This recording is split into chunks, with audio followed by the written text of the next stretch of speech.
Yo, what's going on guys? Arekkz here, welcome back to another Monster Hunter World video, and in this video I thought it'd be helpful to put together a few handy tips for taking on Behemoth, things you should look out for and consider doing to make the fight more manageable. So as always, if you guys do enjoy this and you do find it helpful, then a like would be super appreciated, and be sure to comment down below, let me know if you guys have any questions. Now kicking things off at number 1, pay attention to the callouts. This fight is designed to mirror that of the one in Final Fantasy XIV to a certain degree, and with that in mind, while you're still playing Monster Hunter, there are certain MMO mechanics that are present, and one of those are callouts for the moves.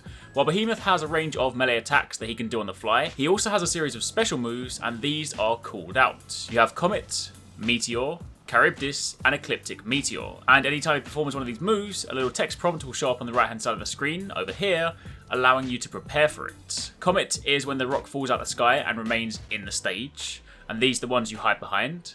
Meteor is when he calls down a small meteor that explodes on impact. Charybdis is the tornado move, and Ecliptic Meteor is the big move where you have to run and hide behind the comets that are left in the stage. Now, this is especially important because one of the biggest troubles I've seen people having are actually with the tornadoes. When Behemoth casts Charybdis, he'll summon a tornado in the area, and he can do this multiple times to the point where they can actually get pretty hard to deal with, and you'll get knocked back and forth between them. But if you stay on top of this, you can prevent them altogether. See, the tornadoes don't just appear, Behemoth has to cast them. When it pops up and says that he is casting Charybdis, you then have time to interrupt him with flash bombs. The time window is pretty generous, so if you want to make life easier, look out for this, and anytime you see it, stop what you're doing and flash him. If you do it correctly, you'll likely never need to worry about tornadoes ever again. Then moving on from there to number 2, know your placement for the Ecliptic Meteor. See, Behemoth's other big move that gives people trouble is the Ecliptic Meteor. With this move, he'll explode the entire area, and unless you're hidden behind the comet, you're dead. Farcasters won't save you, you'll die back at base camp, as you can see in this clip here. And while yes, some of you guys might have seen people use the new jump emote to dodge it, the timing on that is a little bit tricky, so you're better off just learning your placement. When the comets are called in mid-fight, ensure that you're not fighting by them, because if you are, Behemoth can destroy them, and if there's no comets to hide behind, well, rip you. But when he calls in the Ecliptic Meteor, you need to pay attention to the red circle. That's where the meteor will land. Don't worry about where Behemoth is, this is standard MMO move telegraphing. The red circle is the meteor drop zone, so in order to survive, you need to put a comet between you and the red circle. So stand behind the rock, ensure it comes between you and the drop zone, and you'll be safe on impact. Then next up, in number 3, handling enmity. This fight is unique in that it has an enmity or aggro mechanic. If you attack the head of Behemoth, you can build aggro, which means you'll actively be able to tank this fight.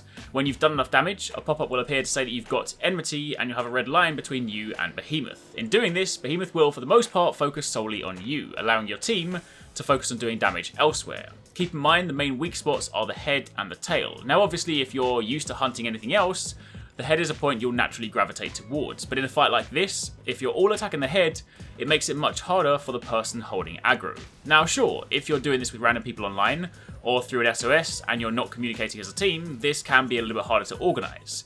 But the game does tell you when someone has aggro, so when you see this, take advantage of that and attack elsewhere. It's far easier if Behemoth isn't jumping around like a madman and instead focusing on one person. Keep in mind that person might need help healing from time to time, so bring life powders to keep them topped up, but it's far better to maintain damage elsewhere than constantly be fighting over the head.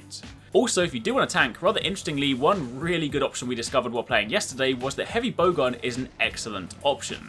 Naturally, when you think tank, you think shield, so lance or gun lance, and sure those are great options, but as you'll find if you're trying to build aggro, sometimes even a lance with long reach can struggle to always hit the head, and if Behemoth is jumping around, it makes it even harder. But if you use heavy bowgun and put a shield on it with guard and guard up, you can unload spread shot shells into Behemoth's head, and we found out that it was by far one of the fastest ways to get enmity or aggro, and since the heavy bowgun shield with guard up and guard can block pretty much anything too, you can actually just sit there and be a very effective tank.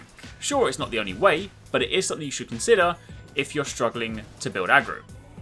Then in number 4, cut off the tail as soon as you can. Behemoth has a series of tail swipe attacks that he does quite often, and they do hit pretty hard. Some of them are close to one shot, depending on how much defense you have, but if you manage to cut off his tail, those tail spins actually become rather comical. He has next to no reach left on his tail, so that suddenly becomes one less thing to worry about. And it's also incredibly easy to do. If you focus on it enough in the first area, you'll cut it off right there. Additionally, in number 5, Behemoth is very susceptible to status effects. He has a 2-star weakness to poison, sleep, paralysis, blast, and stun. So this is something you should definitely not overlook. In our team we had 2 people running with paralysis weapons, and very early on you get your first paralysis, which also makes it easier for the tank to gain aggro.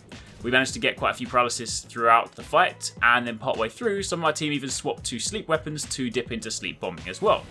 One well-placed Charge Blade Impact Ultra managed to KO Behemoth at the very beginning of the hunt, and the blast explosions from my lance made him flinch quite a bit too. So he's for sure a monster you can, and should take full advantage of his weaknesses to abnormal statuses. Also, one thing to keep in mind, from my time tanking the fight, it seems that when Behemoth goes to sleep or gets paralysed, it appears to reset the enmity. So if you are holding enmity or aggro and he gets a status applied, there's a good chance you'll need to regain that afterwards. And then finally, in at number 6, don't forget to take advantage of the rocks in the first area. In our first couple of hunts, we completely forgot about these, but dropping these on Behemoth does a good chunk of damage, and since the fight always starts out here, it seems silly not to take advantage of it. If you have a tank holding enmity, then have them draw him to the middle of the area, and try and drop them on him before he leaves. But that, my friends, is pretty much it. Outside of that, just make sure you have plenty of life powders for your team, augment and upgrade your armor so your defense is as high as possible, and take these points on board, and hopefully this should make things easier. Again, I appreciate it's more straightforward when you play the team and can talk to one another, but if everyone going into random hunts could at least pay attention to the prompts on the side of the screen, flash the tornado cast, and hide behind the rocks, then the rest should fall into place. Either way, that's it from me. Good luck on your hunts, hopefully this helps, and thank you very much for watching, take it easy, catch you next time, peace out.